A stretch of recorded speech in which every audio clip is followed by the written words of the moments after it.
আসসালামু আলাইকুম। চলে আসলাম জয়পুরহাট স্টেশনের পাশে। দুপুরে লাঞ্চ করি এখানে একটা স্টেশনের পাশে একটা হোটেলে।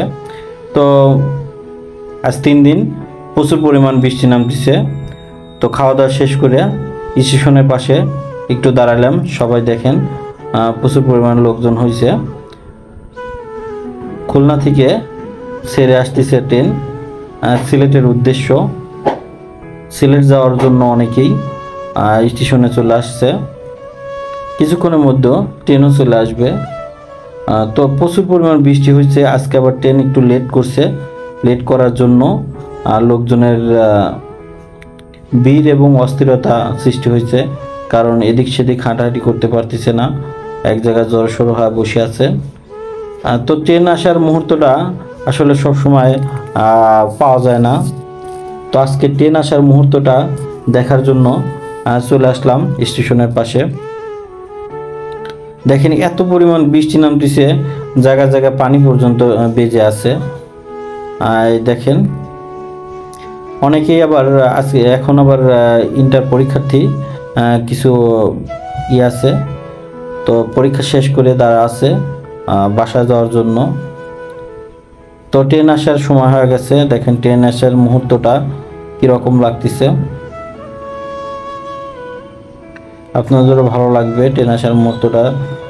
কে কে করেন, পছন্দ করেন, দেখা যাক।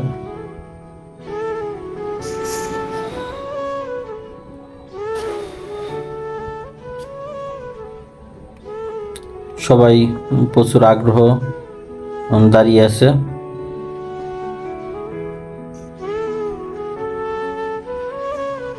এই যে ট্রেন চলে আসতেছে, ওই দেখেন অনেক দূরে দেখা যাচ্ছে। এই যে চলে আসলো, ট্রেনও চলে আসছে। দেখেন এই ট্রেন দাঁড়ানোর সাথে সাথে লোকজনের কি পরিমাণ ভিড়। আসলে যে ট্রেন দাঁড়ায়, ট্রেনের জার্নি খুব ভালো লাগে, কিন্তু দাঁড়িয়ে থাকতে খুব কষ্ট। আর ট্রেনে ওঠার সময় আরও বেশি কষ্ট। এই ট্রেনে ওঠার সময় অনেকেই ছিনতাইকারীর কবলে পড়েন, পকেটমারের কবলে পড়েন। কার কার মোবাইল মানিব্যাগ হারিয়েছেন এই ট্রেনে জার্নি করার সময় কিংবা গাড়িতে যাতায়াত করার সময় একটু কমেন্টে জানা যায়। আমিও একজন ভুক্তভোগী। ট্রেনে ওঠার সময় আমার মোবাইল গত 3-4 বছর আগে মোবাইল হারিয়ে গেছে। এভাবে দৌড় পাড়তে পাড়তে যায় ট্রেনে উঠতে লাগছে। আমার পিছন থেকে এক ছিনতাইকারী হাত ঢোকা দিছে, পকেটে হাত ঢোকা দিয়ে মানিব্যাগ ছিল, মোবাইল ছিল, সব নিয়ে নিছে। প্রায় 16,000 টাকার ফোন ছিল। তখন ওই 16,000 টাকাই আমার কাছে অনেক ছিল। 4-5 বছর হয়েছে, তো 5 বছরের মতন।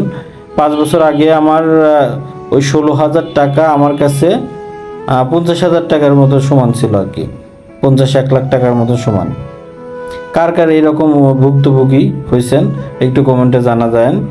আর তাড়াহুড়া করে কোনো গাড়িতে উঠবেন না। তাড়াহুড়া করে উঠলে যে কোনো একটা ক্ষতির সম্মুখীন হতে হবে। আল্লাহ হাফেজ। আল্লাহ হাফেজ।